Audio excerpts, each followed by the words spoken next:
So, we're back in lockdown. Well, I'm not all that surprised about it at all. Kind of expected it to happen again, and fortunately, I'm very lucky with where I am and that I don't really have any pressing reasons to need to leave the house. My house is comfortable, so I'm very lucky. And I'm also in a good place in my recovery, which is great as well. But having said that, obviously, being in another lockdown isn't easy, regardless of what kind of situation you're in. I mean, it's a lot of there's just an underlying uncertainty, anxiousness that I feel for sure. And I remember the last couple of lockdowns that I've been in. The first lockdown, I worked really hard and yeah, I got a lot of work done, but my mental health went like that. So and then the second lockdown, I took it easy, I focused on recovery, and it was a much more, I don't want to say enjoyable because it still wasn't really enjoyable, but my mental health definitely didn't suffer like it did in the first lockdown, and I made some good progress in my recovery as well. So I just wanted to put out a quick video for us in New Zealand and anywhere else in the world in a lockdown right now, and there are a lot of places. So first of all, my response to being in a lockdown is, well, this sucks, right? But also there's nothing I can do to change it. So using some good radical acceptance that I learned in therapy, the situation sucks, but I can accept it for what it is. I'm going to be in lockdown for at least a week, possibly longer, and I might not like it, but it is what it is. I'll just have to do my best to make the best of the situation. So then I was thinking about going forward, going into the lockdown, what do I know from my previous experiences? What works, what doesn't work? What doesn't work is setting a lot of goals for myself, setting really high expectations of getting work done, because for me as a PhD student, lockdown means I have fewer meetings, less commuting time to campus. Theoretically, quite a good time to get some writing done, but also, let's face it, this is also not the ideal situation to get writing done because I don't really have a proper desk at home to do that. I am limited to my laptop, which is great to have, but also when you're writing a thesis, it's quite helpful to have a bigger computer screen for all the readings you have to go through. I'm living with my family, and again, it's great. I'm lucky to be living with people, but also when you're living with others, distractions are going to happen and you're probably not going to get as much work done as perhaps you want to or anticipate.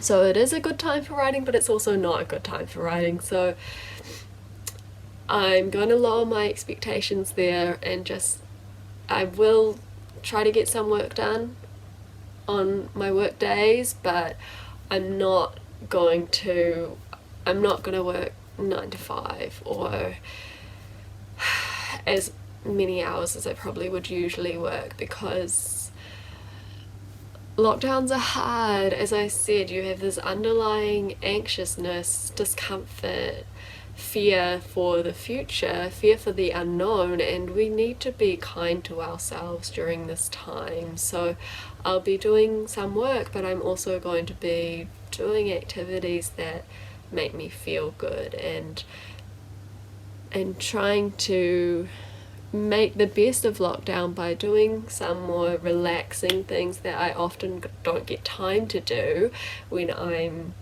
working full on at university, doing all the volunteering stuff that I do as well. So I'll probably do a bit more reading maybe, but again, not putting pressure on myself. Really try not to put pressure on myself to take up a new hobby or anything like that.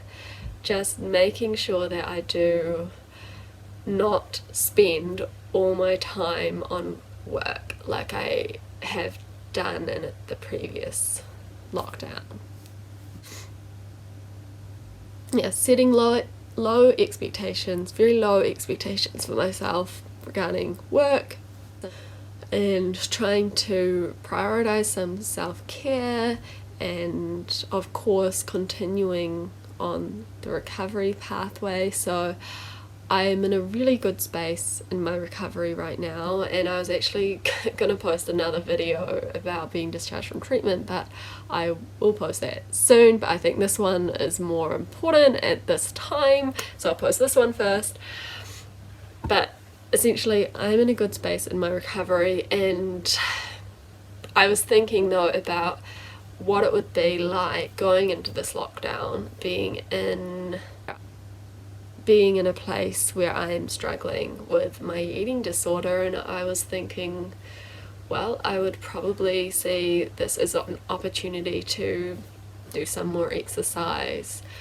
Meetings have been cancelled. I think I have a bit more time to get some more workouts in.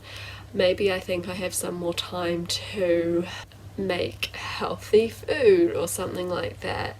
But really, you have two options here during this lockdown. You can either use this lockdown and fall further into your eating disorder, or you can use this lockdown to progress further in your recovery.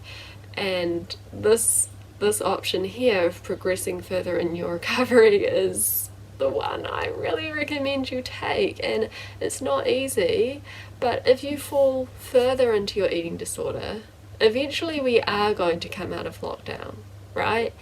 And I know how my eating disorder worked. So if I started doing more exercise each day, I would then feel pressured when we come out of lockdown to keep that up, and it was really hard to stop. Really hard. So the best thing to do is to not start in the first place.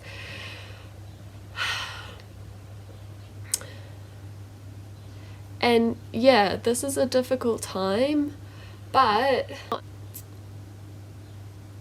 it's not an excuse for going back to old habits. It's not, right? And this is a really sort of, it feels sort of like an oxymoron or something, but to be self-compassionate to yourself, you actually need to take the recovery pathway, which is going to feel much harder, but it's the pathway to health, it's the pathway to feeling better about yourself, to having better mood. That's the pathway that is going to be the compassionate one. It can feel like, well, this is a really hard time, so I'm not going to be really hard on myself if I fall into some old eating disorder behaviours and habits. I understand that point of view, I do, but it's not going to help you.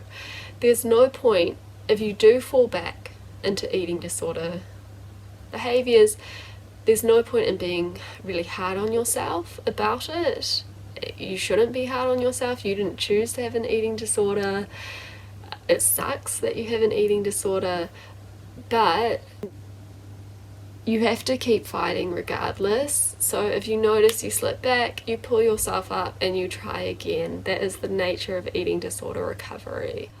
During my second lockdown, where I really pushed myself in recovery, I found that actually there were several benefits for making making progress in my recovery during a lockdown, because I firstly could make some different foods at home, so I could challenge aspects of my eating disorder towards like having a cooked lunch or something like that.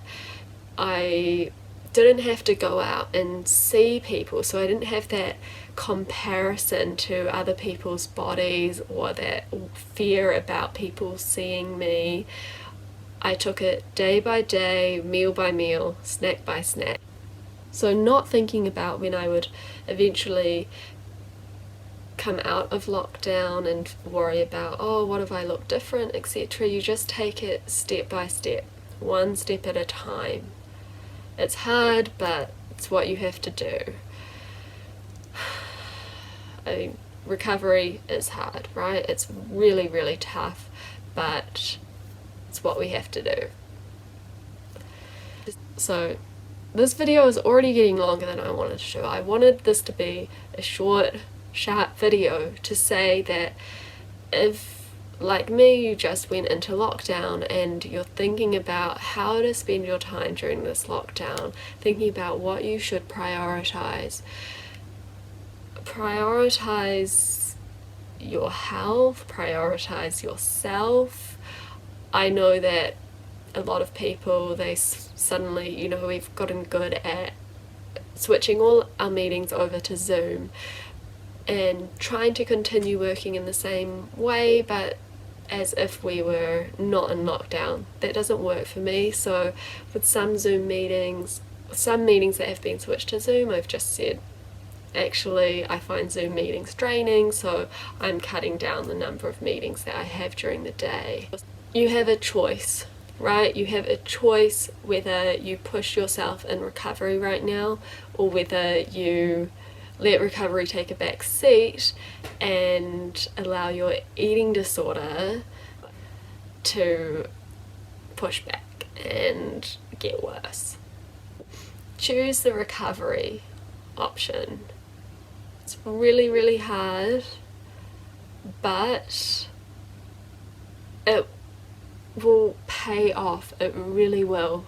It is, yeah, I cannot explain how much easier and how much better life is without that niggly, horrible, vicious voice in my head all the time.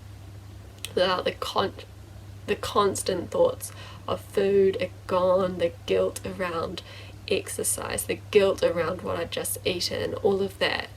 You can get rid of that, but you have to take the recovery pathway. Recovery is not just for the good times. Recovery is for all the times. So even when life is tough, I believe that you can do this. Okay, I will finish this video here, but please do try to keep on top of your mental health during this time. Do things that are going to serve you for the long term rather than the short term. I am sending you lots of love, and take care, stay safe, and I will record again soon. Bye.